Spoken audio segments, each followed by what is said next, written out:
Om Shri Sai Ram. My loving pranams at the lotus feet of Bhagawan Sri Sathya Sai Baba, who for me is everything, including my Divine Mother, the composite incarnation of Ichha Shakti, Kriya Shakti, and Jnana Shakti. Sai Ram, and welcome to my sisters and brothers who are joining us this evening. It is my pleasure and honor to speak about my first exposure to Navarathri in Prasanthi Nilayam. I was an impressionable teenager. The year was 1980. And that is when I was admitted into the Anantapur campus of the Sri Sathya Sai College for Women at that time, and a year later, the Sri Sathya Sai Institute of Higher Learning. I just want to give you a little background. We joined college a little late, around July, August. And the first big festival that we witnessed was Navarathri and Dasara. Now, coming as I am from a place called Srinagar, where Sri refers to goddess Lakshmi, in the valley named after sage Kashyap or Kashmir. I come from a land which was the land of goddess, is the land of goddess Sharada.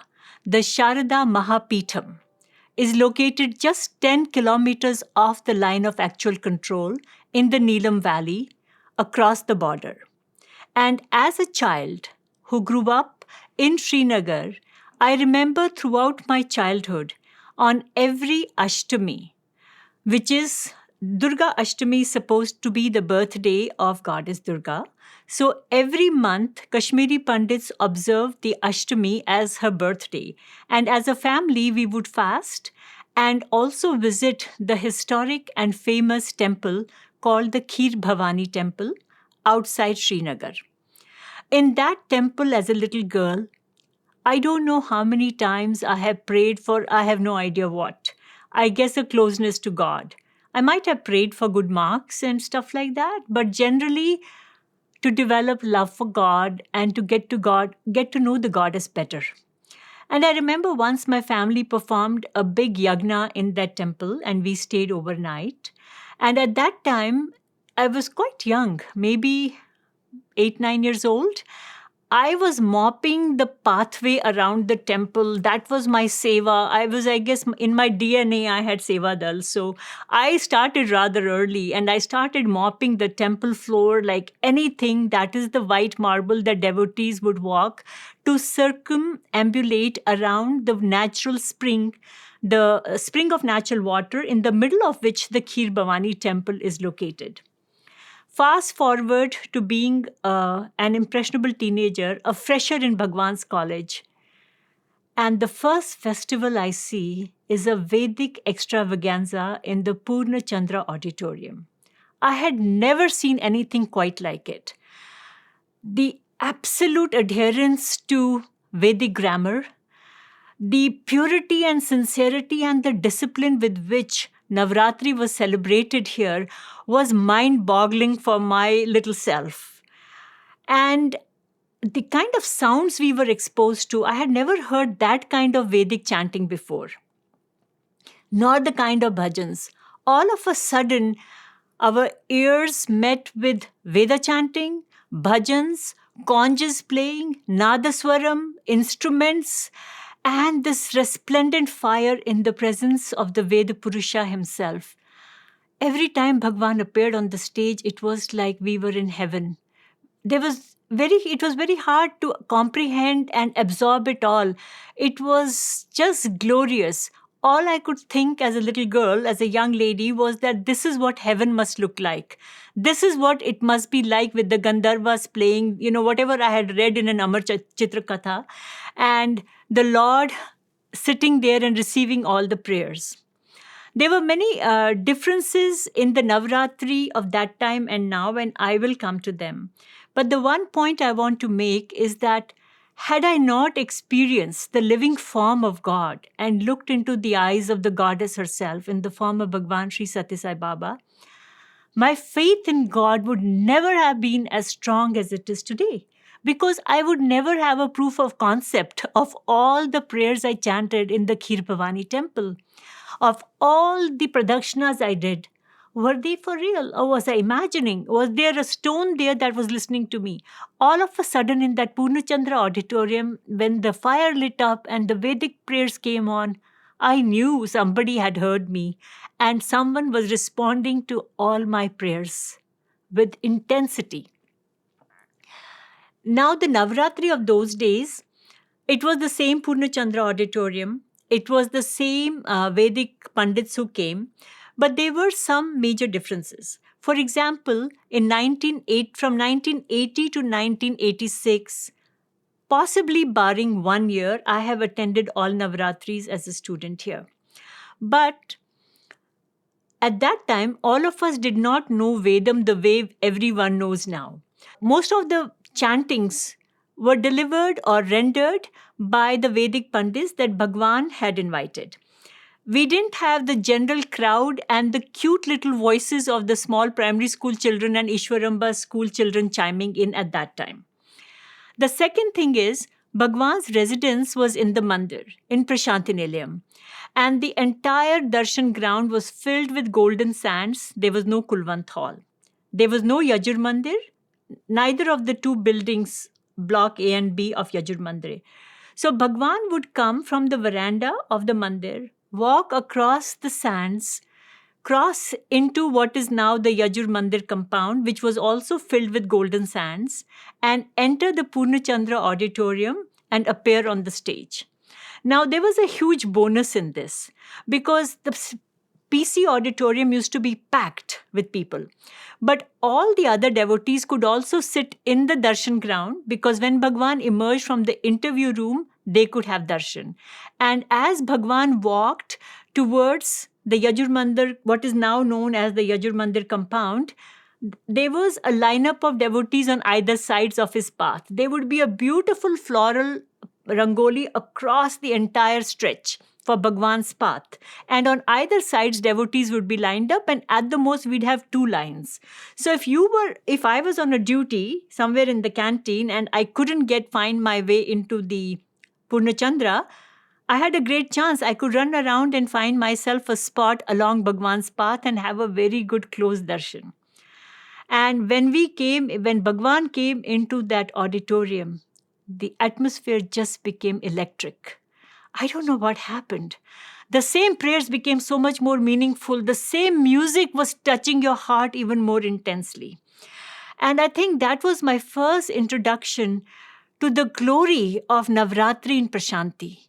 And I'm sure all over the world people celebrate Navratri with so much of love and piety, but there's none that can match the fervor, the vibration, the power of Prasanthi Navratri. I say this with so much of confidence because Bhagwan built this tradition based on a vow he had taken. Much earlier in Dharmashetra, Swami had declared in, I think, 1968, that the major cardinal principles of his mission were to protect his devotee, protect the Vedas, and preserve them and expand them. Isn't it? And Dharma Rakshana, Veda Poshana. So we knew that Swami is going to build this the way he wants it to save this world. And brick by brick, and by that I mean literally also, each brick on that Yagna Kunda was placed the way Bhagwan guided the most astute and learned Vedic Pandits to do it. Every angle, every material, no compromise, no processed and synthetic stuff, all organic, pure, as per, as I said, the dictums of the Vedas. And the interest Bhagwan took in it. And the penultimate moment when they would offer the Purna Ahuti. Oh, the glory of that moment when that little low throne of Bhagwan was brought out. There would be this hush and excitement in the Purnachandra. And Swami sat so daintily and so delicately, like a goddess, accepting all the prayers and all the offerings. And those thunderous speeches he delivered, the divine discourses. Oh my God, as a young Indian who wanted to see my country progress and make great strides, it was so empowering. It was so inspiring. All we wanted was to be in his seva and his service. And I must mention one thing. The Navarathri in Prasanthi in the 80s, as it is today, was so empowering and energizing, but we were much younger. And we had a dormitory, which is where the Shanti Bhavan and the Laddu stall is now located. The key chain on that dormitory key said cement hall. So you decide the nature of that dormitory. But we hardly stayed there. We went there for about 2 hours out of every 24 to take a shower and wash our clothes and get ready and brush our teeth. That's it. At night, we went to the canteen, sang bhajans, and made laddus. All the black granite counters, the tabletops, lined precisely like how people walk in the Republic Day parade. Precision. We had precision 5 across, 12 down, 60 laddus per table. And we just rolled laddus after laddus after laddus. And then we took a shower. 4 a.m. we were on duty at Purnachandra Auditorium. The lady who was in charge at that time of the crowd control at Purnachandra Auditorium was a strict disciplinarian because she had to control throngs consisting of thousands of people. If my memory serves me right, her name was Mrs. Nakul Sen, and we all behaved like army cadets in her presence. She would divide us into different columns and say, you're in charge here. Make sure nobody crosses. This is for teachers. This is for lecturers. This is for VIP ladies. This is for people from the hospital, and so on. And we tried our very best. And I have one very fond memory as a family. One time, Swami, on the last day, there were these buckets of laddus, all the laddus we were rolling for 7 days. All those laddus came together, and Bhagawan was distributing to some of the famous people sitting in the front. So some students were called out to carry those buckets. So both my sisters, Kavita and Kalpana, who were also students, they got a chance to carry those baskets or those buckets of laddus. And then, in the chaos and the excitement and the music, all the elders were saying, move out, sit down, stand. They didn't know stand, sit, go, run, what? In the meanwhile, in that chaos, Swami just turned to my sisters and he threw a laddu at each one of them. And then everything became just perfect. That was such a precious moment for us as a family. There's one particular incident I'd like to share, which I heard from my seniors. One Navratri, I was told, Bhagawan was sitting, I hope it was Navratri, not his birthday. Bhagawan was sitting on the stage, and the legendary M.S. Subbalakshmi sang a beautiful Krishna bhajan, Kurai Undrum Illai. It's a song to Krishna, and she sang it right from here. And she sang it with so much emotion and love. Swami was ecstatic and blissed out. And when she finished, he gently opened his eyes and said, once more, just once more. Can you imagine getting a request to sing a song one more time for God? The glory of that Navaratri is impossible to capture in words. But the joy of being a part of it is even harder to describe, because I can't remember ever feeling fatigued. Can you imagine now going through 7 nights of no sleep and working almost 22 hours a day? The remaining 2 you only use for your personal work like shower and so on. At night, canteen, 4 a.m., report to duty after everyone leaves, because the yagna used to go on a little longer at that time. Straight for lunch, go back, shower, come back for duty to PC auditorium for the afternoon session. Finish late, go back, have dinner, head straight to canteen to make more laddus. Swami kept us busy. And I think that discipline has really stood by us later in life. The ability to multitask and take on a lot of stressful situations and remain relatively together comes from that rigor of being a Sathya Sai student. And I think just the culture that Swami created, and we were busy doing what? Worshipping God, loving God, practicing His teachings of seva, adoring Him, singing His glory, listening to His glory. Life couldn't get better. I don't know what else could a person do. just partying and hanging out with friends is really very pale and blah in comparison for me to what the opportunities that Bhagawan gave us. And the joy. If Swami just looked at us once while giving darshan, and he really did, he was so generous. Swami looked at us, took our letters, took our poems, blessed us, gave Pad Namaskar. Because Bhagwan used to come down the steps of the Purna Chandra stage, walk all the way to the back of the auditorium, mingle through and come back. And I have to say, nowhere in the world can such a thing happen without any indiscipline. Only in Prasanthi Nilayam. Swami went all the way back. And when the penultimate joy after the Purnahuti, the sprinkling of the holy water with that special grass, it was like we wanted to crane our necks into Swami's view so that we would get drenched in the holy water and get blessed. And when you walked back from that auditorium, we were flying. We were hardly able to walk. We experienced such lightness, happiness, fulfillment, deep satisfaction and joy, bliss, bliss, bliss, nothing else.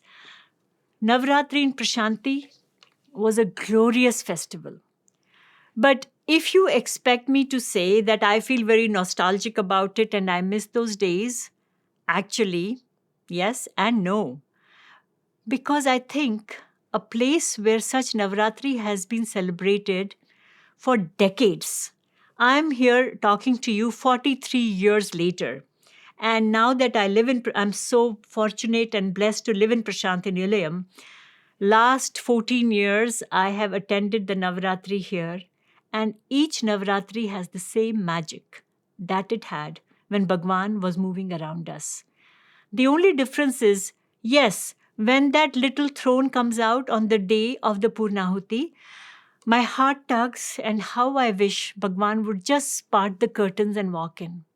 As much as I feel sad at that one moment, the intensity of his presence that I feel in every cell of my being, it cannot be dismissed. At that time, Bhagwan was the physical form that we wanted to attract attention from. Today, Bhagwan is our heartbeat. He's our pulse. He's the air in every inhalation and exhalation. This morning, when the yagna began and that smoke arose, the experience of being surrounded by God knows how many millions of devas and devis presided over by Bhagwan was unmissable. Can't describe it, can't state. The mind was still. The heart was calm. The senses took a break. And all that I could experience was the presence of the goddess. The goddess I worshipped as a child in Kheer Bhavani. The goddess whose floors I mopped, asking her to befriend me and bless me. What a validation for me it is personally. But I have to mention, being who I am, the daughter of Bhagawan Sri Sathya Sai Baba, Navaratri is essentially Swami's reminder to us to cultivate and nurture our feminine selves, the feminine energy in each one of us. Every person, man, woman, child, we are a mix of Shiv and Shakti. And somewhere, the way the world has gone with all the revolutions, the industrial revolution, the growth of AI, we seem to sometimes be missing the Shakti aspect of our own nature and not paying adequate attention to it. I do believe Navaratri is a perfect occasion to go back and focus on the kindness, the compassion, the nurturing that the goddess represents, the learning, the willpower, the action-orientedness. You know what they say, if you want to get a job done, give it to a very busy woman. She will do it along with the 100 other things she's doing, and she'll do it with attention to detail, meticulously, because multitasking comes to the goddess. That is why she's represented with so many arms, so many heads. She's thinking 5 thoughts at once, executing 8 tasks at once, and she is not bewildered. She's capable of many moods. She's capable of being fierce when it needs to be, gentle and kind and nurturing when it is required. She's capable of logical, analytical, intuitive, any kind of thinking. Today, on every Navaratri, it is our duty to go back within and nurture our Devi selves and try to seek Devi in everyone around. I often try to practice it. It's not like I'm there and I see God or the goddess in every woman I come across, but I try to practice it consciously to make it a habit. As Swami students, we were exposed to Swami's Devi Rupa or his ability to connect with us as our mother many, many times. We had a lot of rigor and discipline in Anantapur because Bhagwan had put it in place. But every now and then, when things got a little too hot, Bhagwan himself would intercede and guide us with gentleness. It's okay, you can take a break. For example, one time Bhagwan was giving an interview to a bunch of our sisters, and one girl who had severe asthma started to cough. Now, when Bhagwan is speaking in that holy little room, how dare you cough and make a big noise? So she was trying very hard to suppress her cough, but she needed to have a drink of water. So Bhagwan was so kind, he offered his glass of water and said, have some water. She looked around at the elders thinking she'll be in big trouble, but nobody stopped her. So she took the glass of water, and because her throat was parched, she drank it from a distance because it was Swami's tumbler, because she was so reverential. Swami said, no, drink. It's okay. I'm your mother. Drink it the regular way. And when Swami said, who dared to stop her from drinking? Little touches like that. We kept putting Swami on a pedestal. Swami's our God. Swami kept reminding us he's our mother. And there were so many times when Swami spoke to us in a very light and fun way to convey very profound and serious messages. And in one of the interviews in the prayer hall, what is now our prayer hall, where there is that Krishna and Arjuna at the back, Swami stood by Krishna and Arjuna, and he spoke to us about the need to never underestimate ourselves. Society may tell us, our peers, our families, our upbringing may put us in certain brackets. Swami never did. He empowered us, but in a different way, not in a militant way.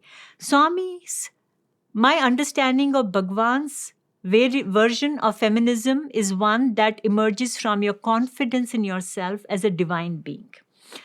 So that Atmic feminism is what Bhagwan taught us. And one day he told us this, I have often repeated this story, this light anecdote about the army general who had terrorized his entire regiment, was scared of him. The enemy across the border was scared of him. But when the same general with the big mustache and the starched uniform and those polished boots came home, the first thing he did, he would assess his wife's mood.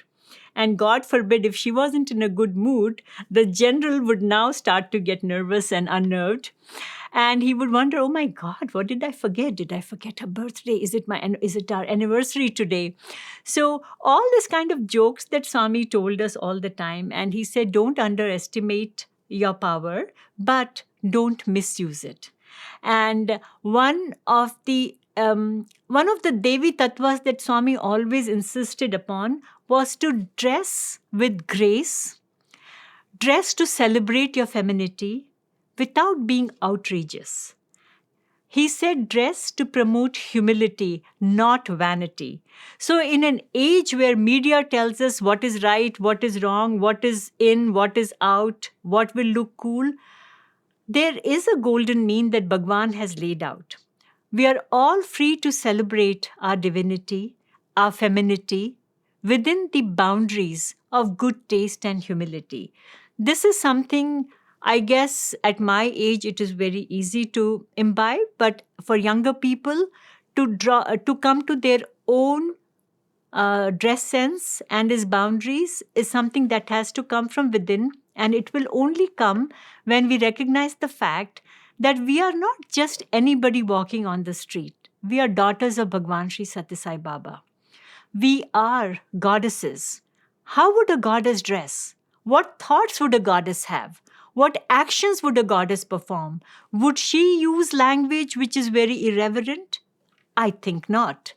So the current crisis in our society as women stems from a lack of self-confidence. And that self-confidence is not going to necessarily come from self-help books. It is going to come from following the teachings of our Mother Sai, who taught us that verily all of us are goddesses. If we chant the Gayatri Mantra, we unleash the power within us, the divine powers, to live a life of Durga, Lakshmi, and Saraswati. Every woman in a house brings this abundance of knowledge, common sense, and willpower. Look at a family when the mother is not there. Everybody's lost. The moment a mother walks into through the door, even after darshan, okay, we're all having breakfast. This one is doing this. She is the multitasking manager who brings order in chaos. And that's what the Divine Mother does. And that's what all of us must remember on this beautiful Navarathri day, that we have a role to play. Navarathri is a reminder. Never ever forget that.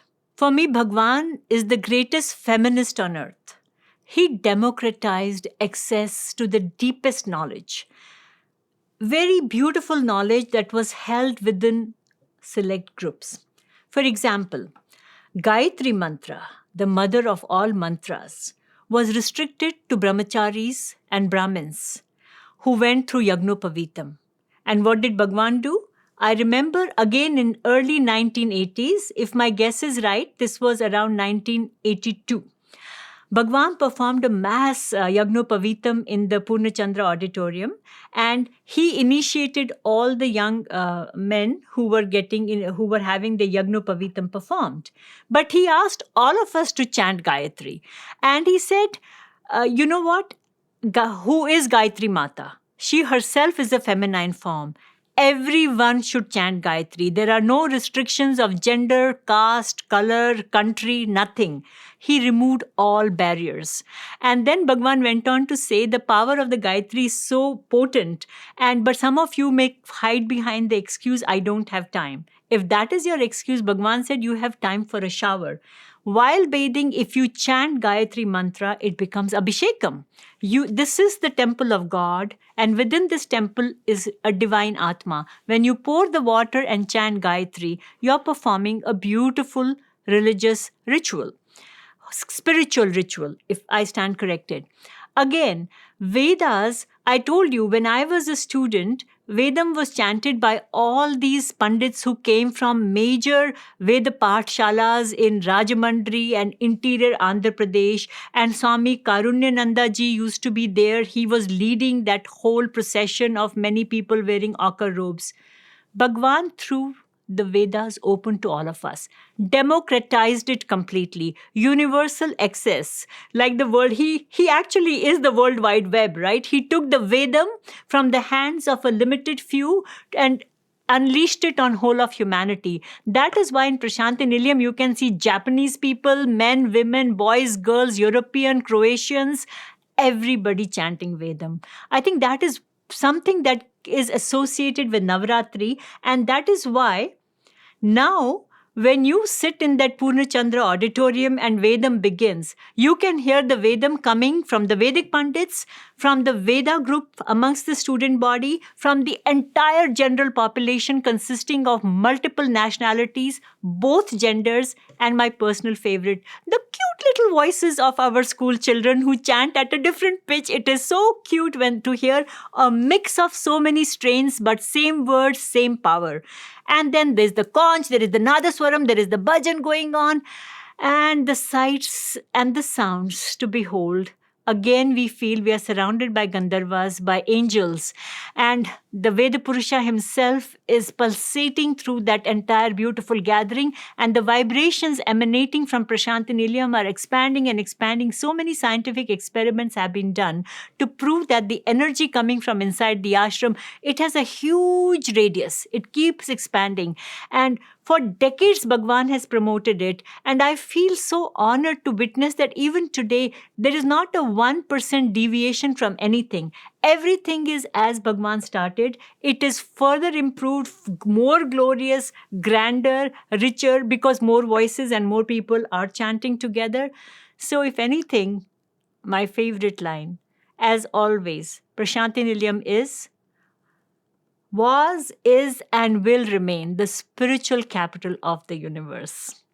So before I let you go, let me share with all of you one of my often repeated and favorite narrations about a warrior princess whose victory we're supposed to be celebrating every Navratri. She obviously goes by many names depending on her mood and the operations she's involved in. Today, let's just call her Shakti. So lately, Shakti has been a busy girl. And like most self aware women, Shakti has been busy doing what women do best, fighting for the causes we believe in. Not through an online petition or a war of words on X, formerly known as Twitter, but through an intense battle involving all the elements within and around at multiple levels.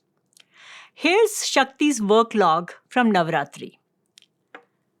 For 9 nights, the goddess fought, and she fought with valor, smarts, and strategy. She had a game plan with specific and measured outcomes to achieve. One demon to vanquish every night. That was her personal goal. And she prioritized using her infinite wisdom. On the first night, she quelled, guess who? Kama, the demon of lust.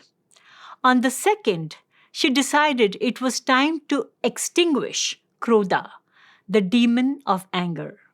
Then on the third, she dispelled the demon of attraction or moha. She then shattered Lobha, the demon of greed. On the fifth night, she came face to face with the demon Mada and vanquished pride. Hers was an exhausting task, undaunted and undefeated. With an iron resolve to exorcise all her demons, she continued on her mission to vanquish many more. On the sixth night, she confronted the swirling enemy named jealousy and reduced it to nothingness. Then, still smiling with the energy of inner beauty, she went forward and smote the ugliness of Swarth, the demon of selfishness. On the eighth night, she terminated Anyay or injustice. On the ninth night, using only her kindness, Shakti banished Amanvrata, the dreadful demon of cruelty. Then, on the morning after the ninth night, finally she was about to rest when she realized that her most difficult foe was still upon her. You know what they say about a woman's job is never done. So, what exactly did she do? Well, she simply sat in the lotus position, laid down all her weapons, and with a gentle smile and a big sigh, she dissolved her final demon, Ahankara, her ego. Phew. This Navaratri, let us all remind ourselves that every woman in our lives is an incarnation of Shakti, starting with ourselves. As women, we need to draw our strength from that knowing. And as men, we need to recognize this strength for our own good and for the good of society. Thank you, and Sai Ram.